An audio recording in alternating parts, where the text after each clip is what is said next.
Hello there. I'm Scotty. You're not. Welcome back to Halloween Horror Month. Today we're going to talk about the movie Companion.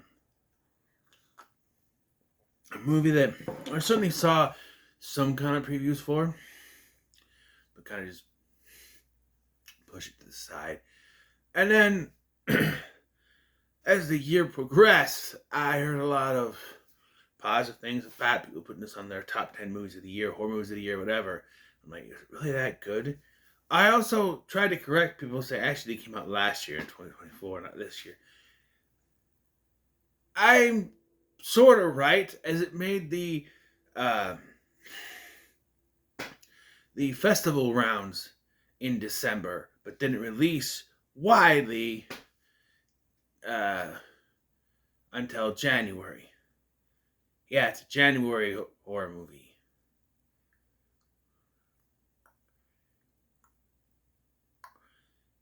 That's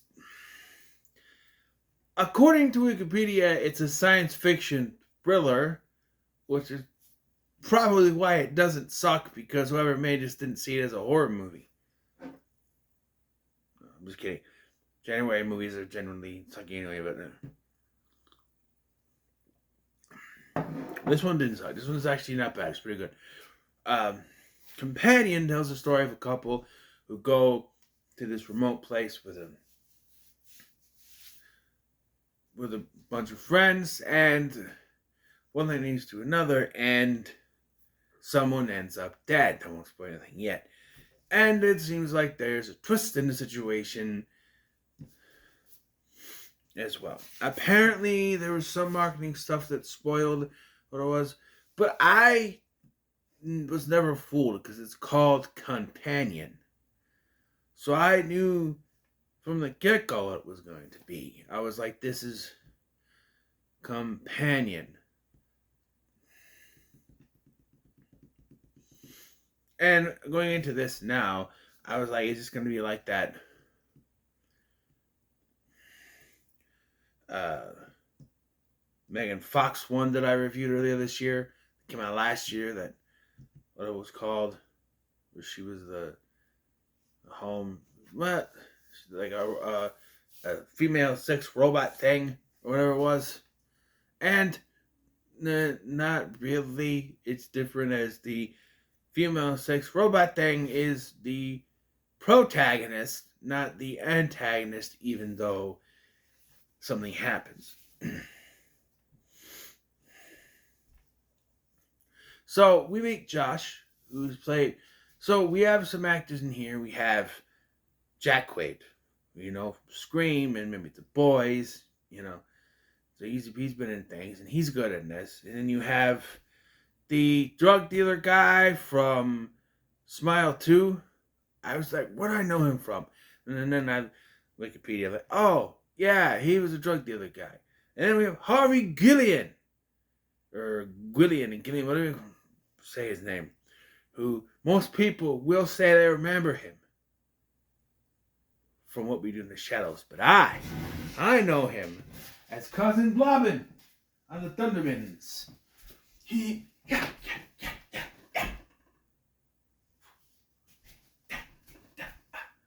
Yes.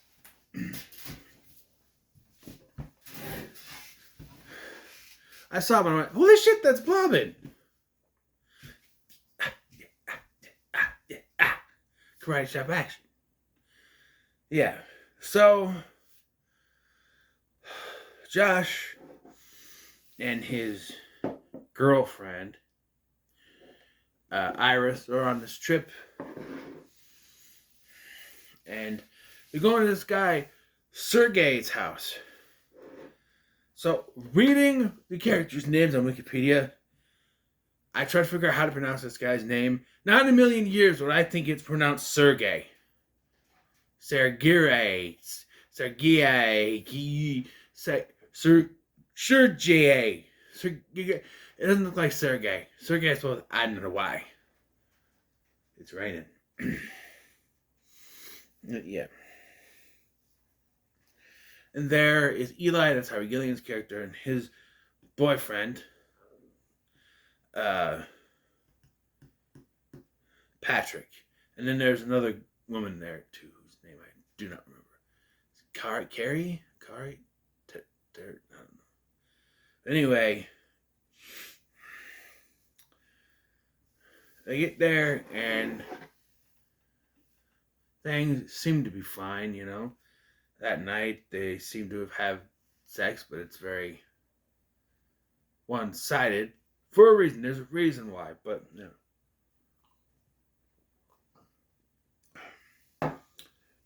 It seems that, and I'm watching this one going, they're making it very obvious. How did anyone get to the point where it's supposed to be? Because there's a point where there's a twist is revealed. But I'm sitting here going, once we got to that twist, I'm like, yeah, of course that's what the twist is. How did anyone make it to the twist without realizing? Did anyone make it to the twist in this movie without already figuring it out? Because it's obvious. He's always saying, Iris, wake up. Iris, go to sleep. Those are commands, not just saying, hey, honey, go to sleep. No, he has to say her name and then what the command is. That's not, yeah, it's very obvious, right? I'm just saying. And she does start off with some dialogue, with something about, oh, that's why I had to kill him.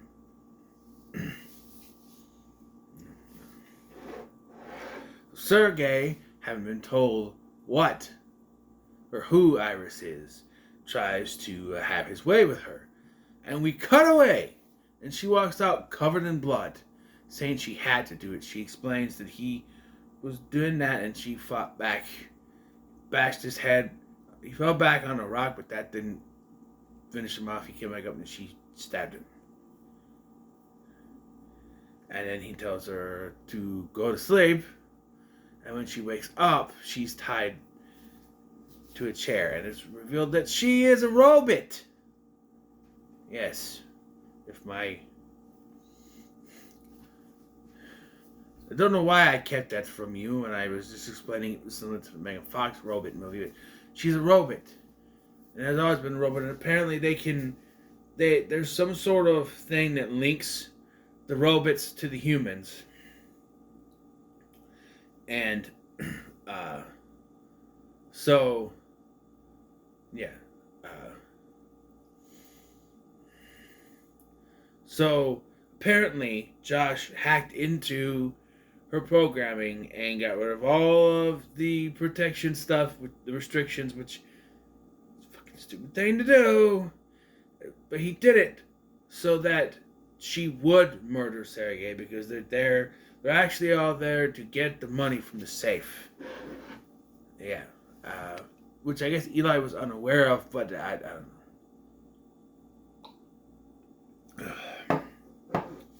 They have an argument. It's during this argument that's revealed that Patrick is also a robot. So, a robot. Yeah, he's a robot. So yeah. Eli got a gun and chases after Iris, who had escaped. He chases after with Patrick. Patrick reveals that he knows he's a robot. How she wasn't able to figure out is beyond me, but he's figured out he's a robot and doesn't care. But then Eli is killed by Iris in self-defense. Point that out. Because you think, oh, she killed Sergei and her controls are off. Well, she's gonna murder everyone. And yes, that's what happens, but it's more self-defense stuff. She gets a hold of Josh. She has Josh's phone, and she's superfied her intelligence. And she tries to get to Josh's car, which is an automated car. I don't know what feature it's supposed to be in, but okay. And I like how she's sitting there messing with the thing, trying to get her voice to match Josh's, which she does. And then they drop the ball. It's just like, I know it makes sense. I know it's common sense. Okay? But she finally gets this thing going, and then you have Josh use Eli's phone to call the police and say, hey, my car was stolen, and they shut it down and leave her there. She meets this other officer, pretends to be German for some reason, and then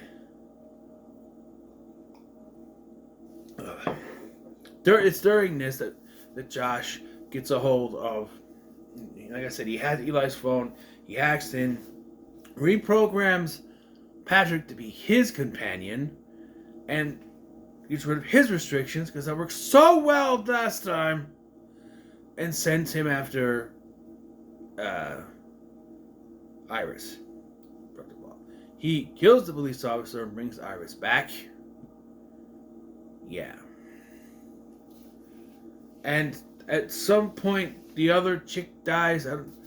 Does Patrick kill her, or does he kill her? I don't remember. But she dies at some point. And you have this weird scene where he depletes her intelligence, putting her, basically she's like a drone now, and he has her burn her hand on the thing, then shoot herself in the head. Then, and this baffled me, he calls the place from the robot place, and says that there's a default, that there's something faulty with her, you gotta take her back. Bury her in a yard or something, right? You got all these dead bodies lying around. By the way, nobody sees the body. I think Patrick hit them. All you need to do is set it up to make it look like Iris snapped, right?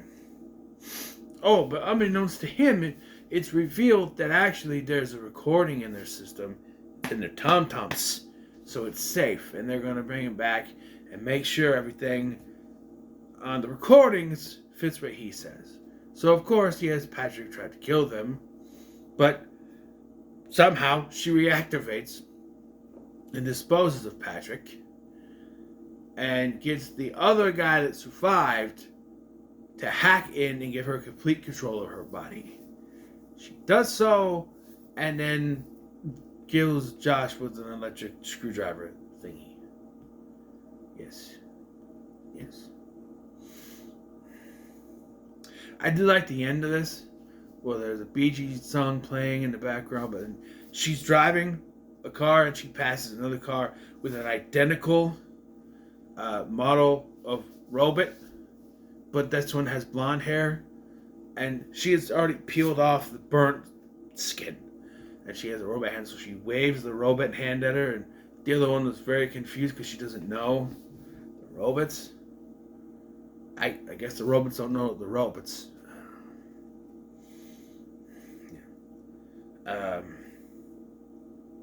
So, just to briefly kind of go through, because I kind of went through the plot really fast.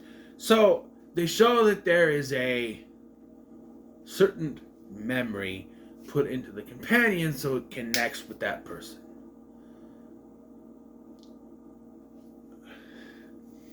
We see it at the beginning. We see her memory at the beginning. And then later, when she's told she's a robot, she's like, no, I remember when we met. And we see it again. And I'm like, why are we seeing it? We already saw it. And then later, when Patrick is revealing that he knows he's a robot, we see their meeting memory. Then later, when Josh hacks in and switches it to be his companion, we see that memory again, but with Patrick in Eli's place. I'm like, why do we keep repeating these? What is the point? We get it. To have a memory. Why? Why do we have to see both of these twice? I don't get it.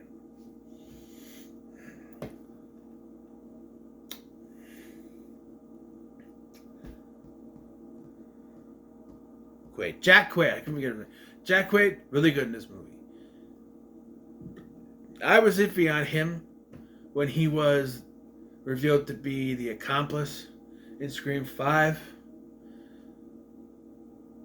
First and foremost, because that was way too obvious. but they did it anyway. And he felt more like whiny baby there. Here, he's much better. Although there's some points when he comes out a little bit whiny, like when he finds out about the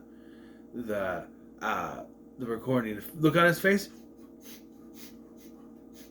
I'm like, what is he, had a stinky diaper? What is this face? I don't know.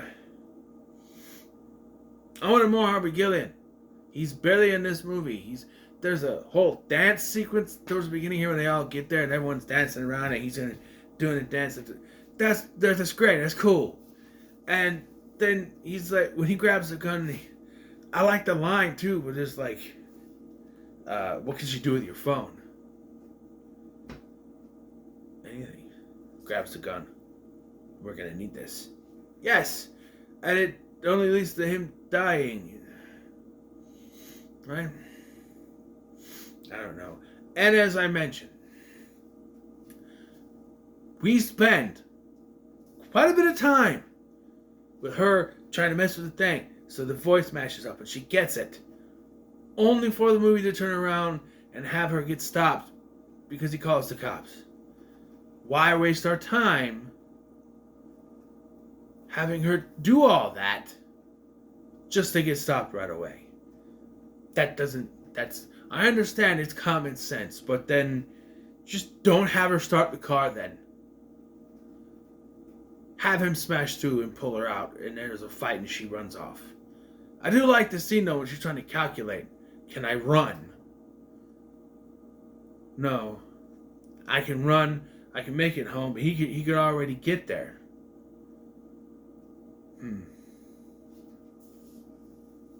Until she comes up with driving, right? Smart. Yeah, 'cause she got all her intelligence. What was the other lady there for? She doesn't really add much, other than they need another female character, I guess. She doesn't do much. She's the only one alone. Unless she was with Sergei, I don't know, maybe. But like, she's there to get the money, I guess, but I don't know. And the ultimate question: if they had succeeded, if they just killed Sergei and it worked and they left, he was going to get rid of her, right?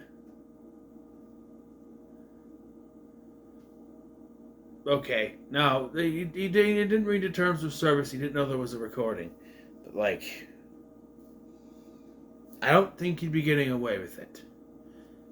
This logic doesn't speak to his logic because he didn't pay attention, doesn't know there was a recording. But Eli would have known, right? I'm assuming, should they all have agreed to it, Eli would be like, okay, but we have to figure out a way to delete the footage. Footage? What footage? They record everything. I also have an issue with the way they go about this. This is a futuristic society, right? They say, oh, we have to bring it back and plug it in and look at the footage.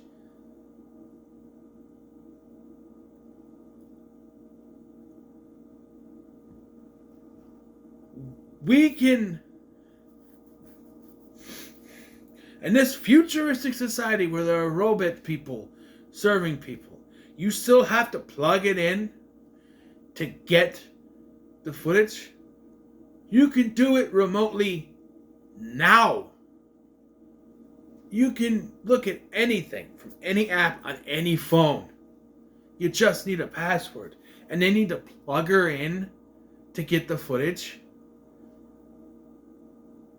That was a head scratcher. That doesn't make any sense to me. It's like, wait, the only reason they have to plug her in is because if they would already know. That's the thing. When they showed up, they would already have been able to see the footage and they would arrest him. That's the only reason why they have to plug it in, so that doesn't happen. And another thing, Josh has Patrick dressed like a cop. He's a robot. And you're thinking, they're sure they're going to recognize him. And they actually nod to this when one of the guys goes, Do I know you? You look familiar. And Josh's like, oh yeah, he's got one of those movie star faces. He gets it all the time. He's like, huh. We get that, and then by the end, it's like, I knew it. I knew it. You're one of those. Just before Patrick shoots him in the car, in the vehicle they're driving. Yeah, it's a little nitpicky things, sure. So, companion. I'll say it gets a low. Pretty good. I actually enjoyed it. I thought it was good. I liked it. So, yeah. So, what are your thoughts on Companion? Let me know in the comments below. Make sure you like, share, and subscribe. Thank you for watching. I'm Sky, and I'll see you in the next one.